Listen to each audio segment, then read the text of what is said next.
Good morning, everyone. It's James Carpenter with Country Living. We've started a new project today, and basically what I want to do is make some raised garden beds.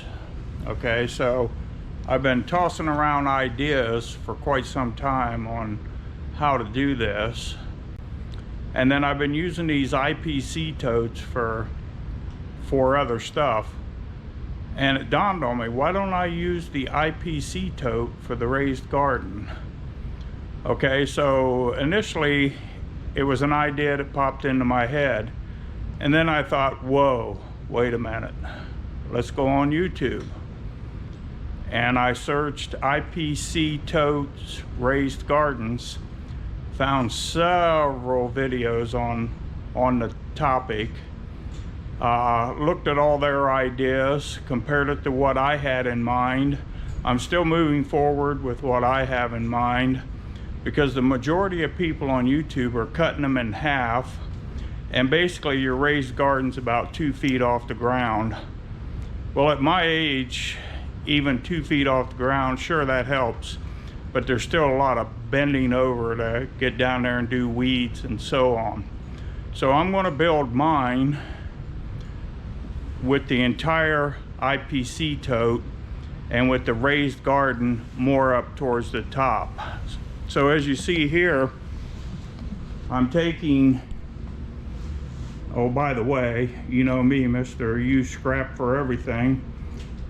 Those 2x4s are rough cut lumber from the Amish that I picked up really cheap, so we'll say we had a heck of a discount there.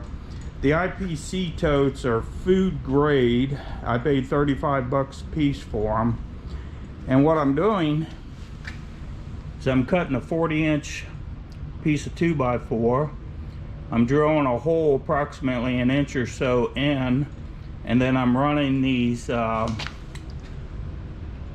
straps here. And what I'll do next, and obviously I'll film that here in a minute, is I'm going to get the plastic liner, put it back down in here, mark it, and cut it. Okay, I've got the plastic liner setting back down into the IPC tote, and what I did is I took a paint marker and I drew a line all the way around. And then I'll pull this liner back out of here and I'll cut that with a circular saw. It seems to work pretty good for cutting these. I can keep a good straight line. Now you'll notice I drilled a couple holes around each one of these metal bars. And the reason I did that is because once the tote's in there, I can strap that down to the metal bar, keep the sidewalls from collapsing. Okay, so this is what it's looking like. I wanted to point out how I tied that down.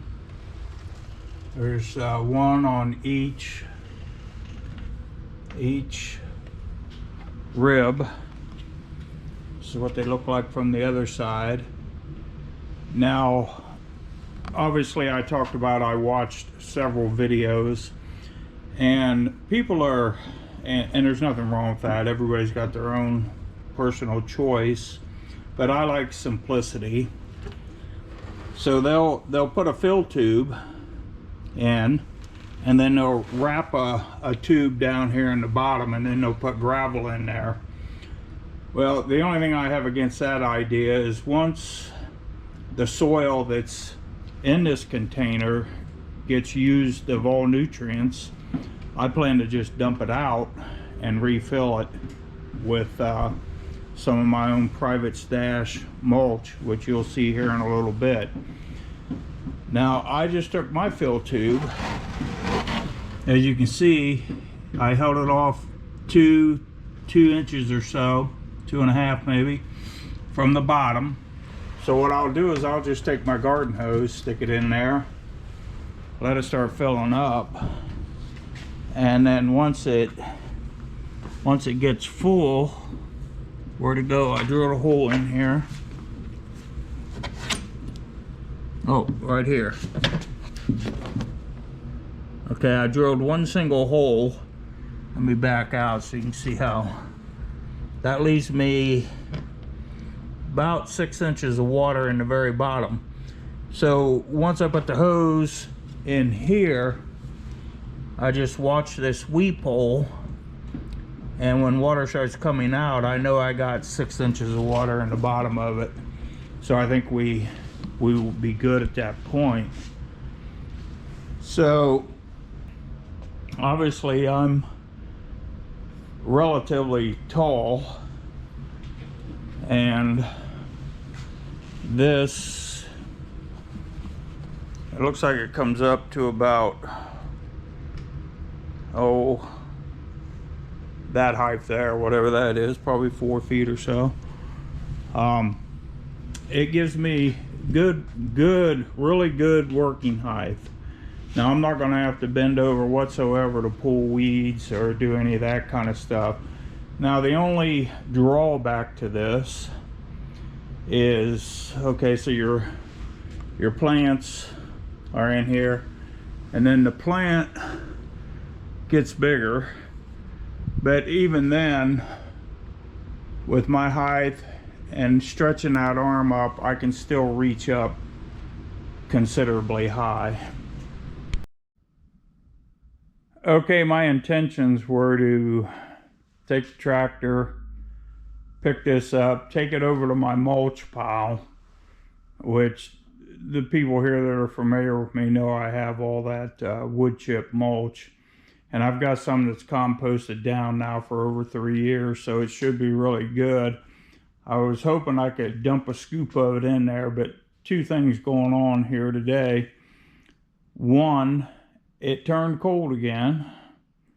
We had kind of a warm spell, but it's really too cold to be outside doing much today. So I'm not going to show you me putting the mulch in there.